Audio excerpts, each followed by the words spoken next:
Money FM 89.3, the best of your money.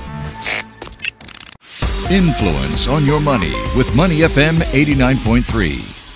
How is Asia benefiting from the power of the soft economy? Curtis S. Chin is Chair of Asia Fellows, Senior Advisor for Global Markets of the Milken Institute, and a former U.S. Ambassador. He's known for championing diversity of content and promoting the creative economy. He was also at the Taylor Swift concert here in Singapore earlier this week. He had great seats. Welcome, Curtis. Good morning. Good morning to you. What a delight to be here. Clay, it's not just I am here.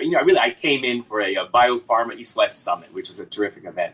But Karma, how blessed that I was indeed able to be here during the Taylor Swift, ongoing Taylor Swift concert. Yeah, I wanted to pick up on the fact that you talk a lot about creative economies. So what do you think the Taylor Swift concerts here in Singapore say about the power of creative economies in Asia? Yeah, it's a mix when you think about it. When you earlier, I think you said soft economy. It's really the soft power economy. And all kind of data, ultimately will come in. But we're seeing some estimates that, will the 6 Taylor Swift concerts bring really like $500 million Singapore dollars? I can't remember. Is that like 340 million? But a lot of money to the Singapore economy. So we're seeing, and why are they here? It's because, of course, a great entertainer, Taylor Swift. But it's the storytelling. It's her story. It is the power of soft power that people are really flown in. And kudos to Singapore for bringing her. Kudos to the infrastructure. I was impressed not just by the Taylor Swift concert, but actually by how people got home. I jumped on the subway right after. It was so efficient.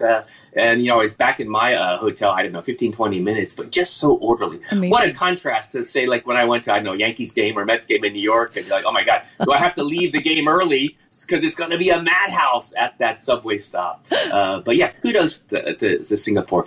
That itself, I hope, becomes a powerhouse in terms of, I would say the softer side, but the soft power side. So it's beyond manufacturing. That, can nations like a Singapore, like the Korea of today, really be powerhouses in growing economies, creating jobs through their own intellectual property and talent? How cool is that? I love that. I love that theme. And we're going to dive deep into that in a while. We'll talk about South Korea, India, Malaysia, Philippines, Thailand, and the harnessing of the power of the creative economy in just a bit. But when we think of soft power in Asia, and we look at the enormous buzz of Taylor Swift performing here in Singapore, is it undeniable that U.S. soft power still dominates in Asia?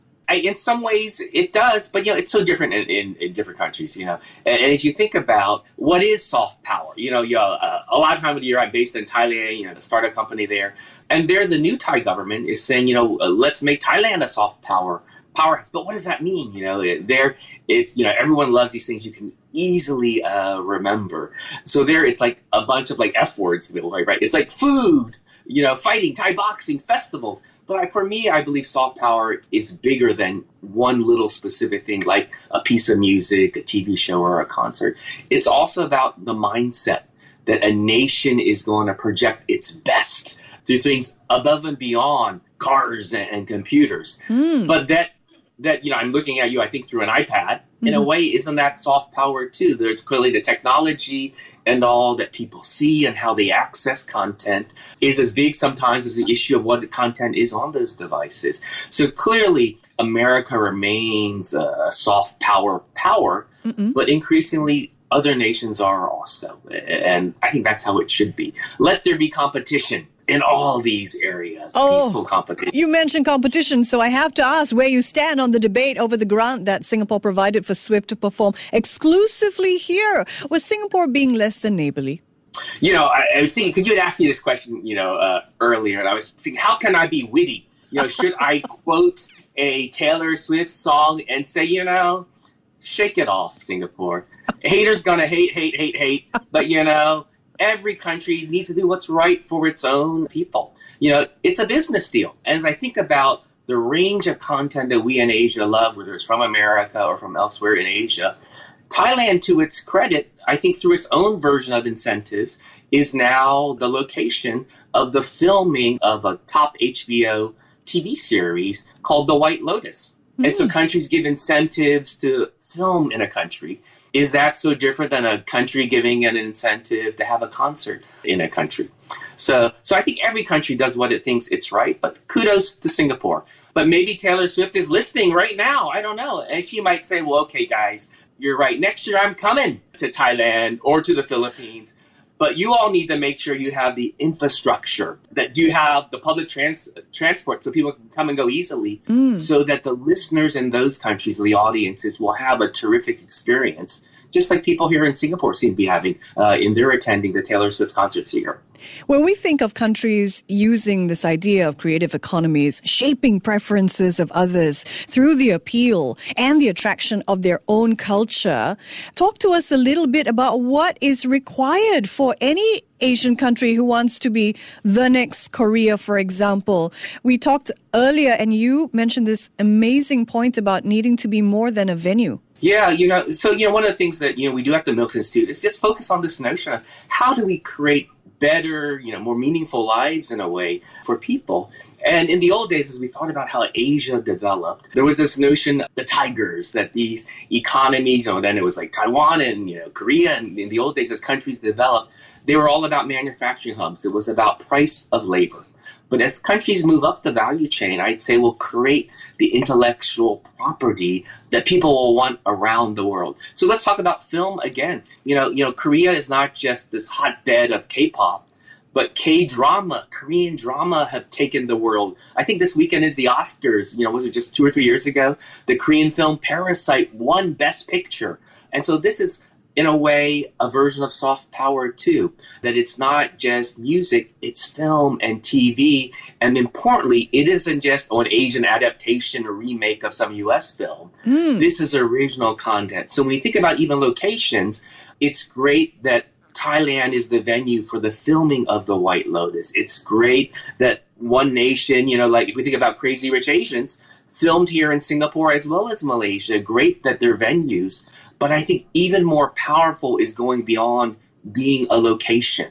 That your own, fellow citizens will be having their own content filmed and developed in their own countries and then are taken to the world. So, last week I was also at the launch of something called B-Starverse, which is like the BTS, and this is one of the top bands in the world, a K-pop band, BTS. It's like a photo exhibition, little virtual concert. And I was at the launch in Korea or in Thailand with the Korean ambassador. And I had asked him, almost like a question I think you had asked me about, how is it that Korea has emerged as this soft power? Because remember the old days, it was the J-Wave, Japanese content. There was Cantopop from Hong Kong. Why is it Korea now? And can it next be Thailand or Malaysia or Singapore or Indonesia? And the Korean ambassador was fascinating. He said he thinks about 3 things that helped Korea emerge to this soft power that we know today. One was this notion that Korea has become really a robust democracy. And it's good and bad. We got protests, young people are speaking up, creative people are speaking their minds. And so you think about other Asian nations as robust in free speech. And do you even need that? In his view, Korea, that was a key contributor. Number 2 was this notion that, because of the terrible, to be honest, colonial history of the Japanese ruling Korea, there was a lot of resistance, and it was actually illegal for decades to bring in those great Korean content, music, and dramas. But a confident Korea said, no, we end that ban on Japanese content. So Japanese content coming into Korea. And so it allowed Koreans more openly to see world-class productions and things being made in Japan, so we need to up our game in Korea. And the number 3 point he raised with me was that at one point, Korea, doing what's right for Korea, made the decision to install sort of like an anti-missile defense system, which China objected to.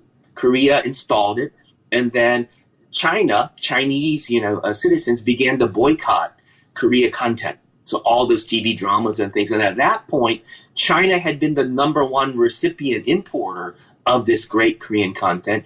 And so according to the Korean ambassador, he said, so it forced the conglomerates and others to think through, we need to diversify. Wow. We cannot just be reliant on selling things to China. We need to think about bigger audiences. And so those are some of the factors that he suggested that countries in Asia also need to think about when they are thinking, we will be the next soft power. So free speech, open markets, and this notion that we see the world as an opportunity. We won't just take the easy way out, just sell to China or just sell to the US. And so it's about a mindset. So whether it's here, dynamic Singapore or gigantic Indonesia or back in Thailand where I was a kid, it's a mindset change too to think that we are more than a venue for a magnificent Taylor Swift concert. We are more than a venue to film a great TV series. We are the creators of content that the world will want to see and listen to. Curtis, so fascinating. So fascinating to hear you talk about the conditions should a country want to be a crucible for real soft power, because soft power is non-coercive. It uses culture and political values, to enact change. All right, let's talk about sort of the macro environments that could enable countries to take the lead, move forward when it comes to creative economies. Post-pandemic, do you think this hunger we all feel for live experiences could allow more of Asia to grow their soft economies? I do, but also, one of the great things, if there's anything great about this terrible pandemic, was that I think the world has accepted streaming, right? For good and bad, meaning that we just access so much more content online. But I think we're feeling it can never replace that live experience. So I think we'll see both, that we'll continue to see content online, but then do we hunger for that person-to-person connection? But maybe it's because I'm old I'm saying that. Maybe one day we'll all just be sitting like in big pods and experiencing everything in my pod. But I felt like, you can watch, as you know, Michelle, I'm out of control sometimes on social media. So you can see like some pics and things I posted from the Taylor Swift concert online. But there's nothing like being there, I think, in person.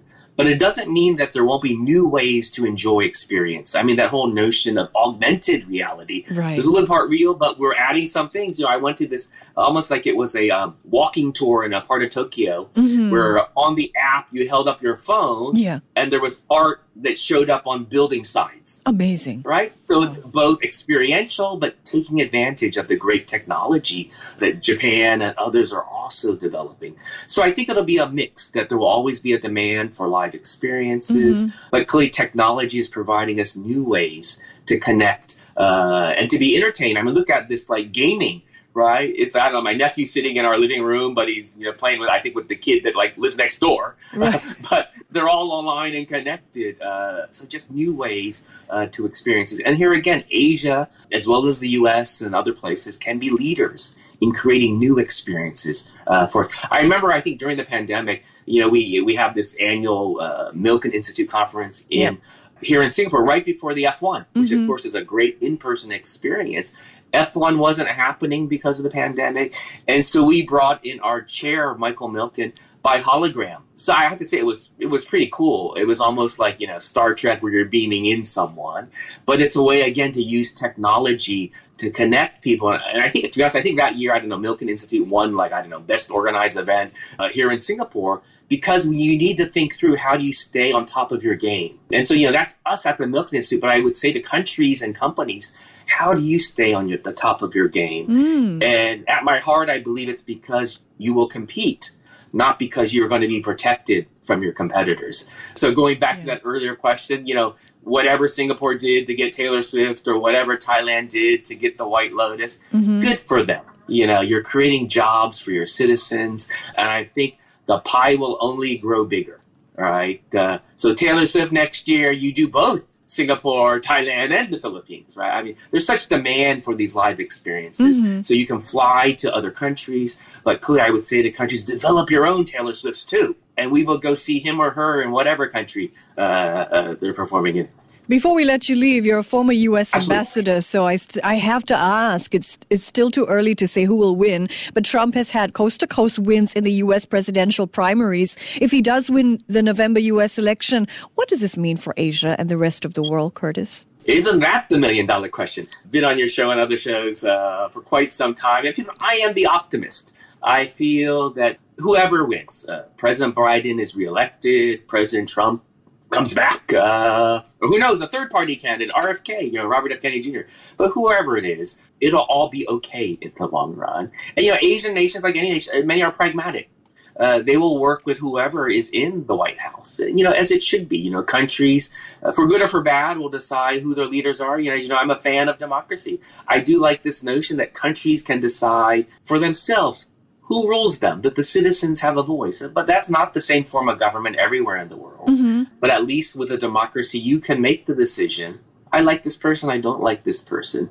So I think on the serious side, I think no matter, if it's Biden or Trump, U.S.-China relations will continue to be a significant challenge. I think we've seen that already where people thought, it's going to be better if President Biden is in.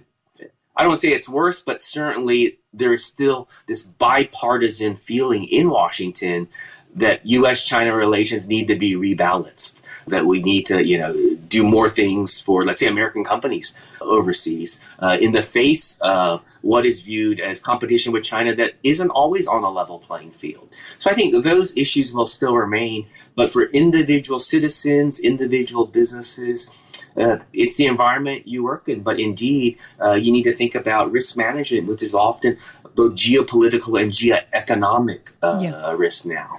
So things will move forward. You'll still get the great Taylor Swifts and others coming out, no matter who's president.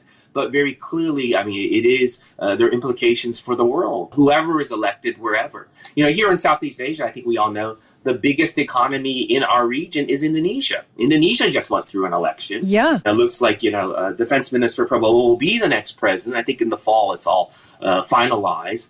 But what are the implications of that?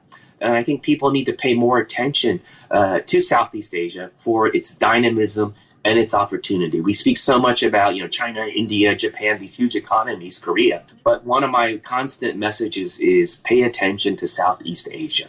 The 10 nations of ASEAN and soon to be hopefully 11 nations with Timor-Leste joining, but a dynamic part of the world that deserves the world's attention and respect too. So hopefully that will continue also, no matter who is the president of the U.S. or the UK or wherever. I'm going to put to you a question I hear on a lot of investors' minds when we discuss this on air. Curtis, your views, would a Trump victory result in a reversion to American isolationism? Well, some people, it's interesting. Some people say that no matter who's president, it's an issue of trends. And many nations have become, I don't say isolationist, but have become more inward looking. And I do believe we see that right now in the number 2 economic power, China. China has become more inward looking also, for good and for bad. So I think no matter who's president, I hope that, not just me, but others will urge the United States to continue to be open to the world. But I saw one piece of data that the biggest issue right now in the United States is the issue illegal immigration, of migration. And often it becomes a bigger issue if the economy isn't as good as people would like it to be. The U.S. economy is powering along, but there's still worries about inflation. There's still worry about, how stable is my job? And I think any leader ultimately has to be a leader and do what's right for their citizens. And if Americans are worried about jobs and inflation, just like citizens in Singapore elsewhere, how come this is so expensive? Can our president do anything? I think, whether it's a President Trump, a President Biden, or some other president, they need to pay attention to that, particularly if they want to continue to have the support of all the citizens, whether or not they voted for them. Lots of investors listen to our show. Is Milken, the Institute, hosting an event in Hong Kong soon that investors may be interested in hearing about? No, absolutely. Thank you for asking. Our first big event here in Asia this year, for the first time, is our Global Investor Symposium to be held in Hong Kong on March 26th. I think it opens March 25th, but a whole day of programming, focused really on global investors, chief investment officers. I think it's going to be a terrific event. I'm sure they can reach out if people want to attend. But as with all our events, and again, it's about access to content too, not just Taylor Swift, but great economic and other content. Most of that program will also be live streamed and remain online.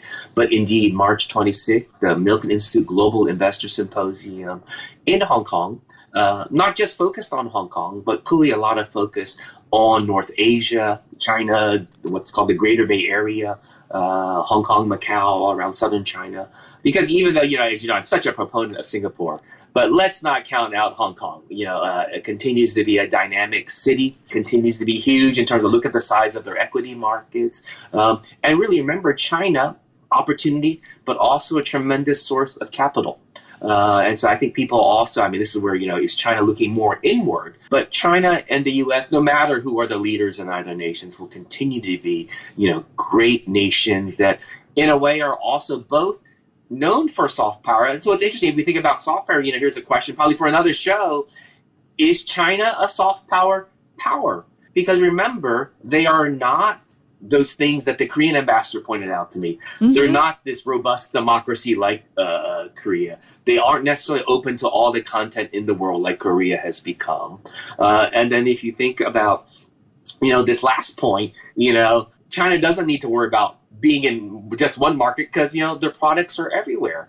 And in many ways, China itself is a soft power, but perhaps not in the same way we define it for a Thailand or a Singapore or the US. Because, people are using more and more Chinese-made phones. Yes. It's not just, an Apple phone or a Samsung phone.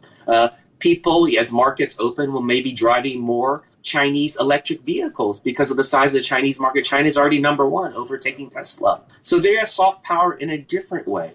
And for me, that's a key point, too, that whether you're a Singapore or a China, and I think this is even a message that I hear a lot at the Milken Institute, countries and companies will define their own paths forward. There is no one right way. Yeah. But clearly there are lessons to be learned from a Korea, from a Hong Kong, from a Japan. But let's take that and redefine what is soft power in terms of Singapore as this soft power nation. Because it doesn't have to be about size of the nation. So don't think just because, there's only 5 million people here versus 1.3 billion, that Singapore can't be a soft power. And it goes back to the definition, because Singapore certainly is known to the world in many ways in terms of, they're the best with governance or anti-corruption. That's powerful too.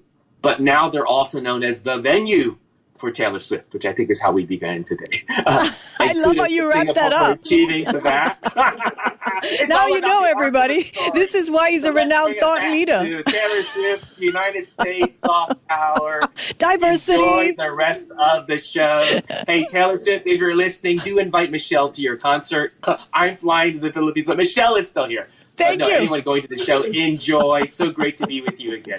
Thank you, Curtis. He's Curtis S. Chin, Chair of Asia Fellows, Senior Advisor, Global Markets of the Milken Institute. I'm Michelle Martin. I could keep talking to Curtis, but the news is next, so I have to stop. Thanks again, Curtis. Money